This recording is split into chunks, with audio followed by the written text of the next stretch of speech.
ప్రభాస్ తో single cinema చేయలేకపోతున్నారా మన దర్శకులు? రెబెల్ స్టార్ తో 2.5 గంటల సినిమా చేయడం అంత కష్టమా? ప్రభాస్ డేట్స్ ఇస్తే చాలు కనీసం 2 పార్ట్స్ ఉన్న సినిమానైనా చేయాలంటూ ముందుగానే బ్లైండ్ గా ఫిక్స్ అయిపోతున్నారా? అసలు ఏం జరుగుతుంది? మరి ఇప్పుడు ఏ సినిమా 2 పార్ట్స్ గా రాబోతుంది? Let's have a look on it. ప్రభాస్తో పెద్ద స్పాన్ ఉన్న సినిమాలే కాదు, పెద్ద కథలు కూడా రాసుకుంటున్నారు మన దర్శకులు. కనీసం 5 గంటల సినిమా ప్లాన్ చేసుకుంటున్నారు. బడ్జెట్ వర్కౌట్ అవుతుంది కదా అని ప్రతి సినిమాను 2 భాగాలుగా తెరకెక్కిస్తున్నారు.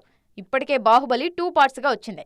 కల్కి 2, సలార్ 2 సెట్స్ పైకి వచ్చేందుకు సిద్ధంగా ఉన్నాయి. ప్రభాస్ సినిమాలకు తక్కువలో తక్కువ 300 నుంచి 500 కోట్ల వరకు బడ్జెట్ పెడుతున్నారు నిర్మాతలు. అంత వర్కౌట్ అవ్వాలంటే 2 పార్ట్స్ ఉండాల్సిందే అంటున్నారు దర్శకులు. ప్రస్తుతం రాజాసాబ్, హను రాఘవపూడి, ఫౌజీ సినిమాలను ఒకేసారి పూర్తి చేస్తున్నారు ప్రభాస్.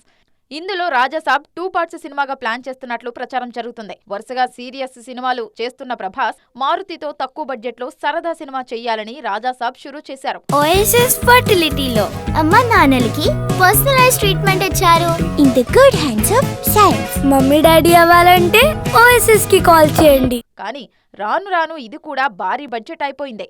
దీనికోసం పీపుల్ మీడియా ఫ్యాక్టరీ 300 కోట్లకు పైగా ఖర్చు చేస్తున్నారు.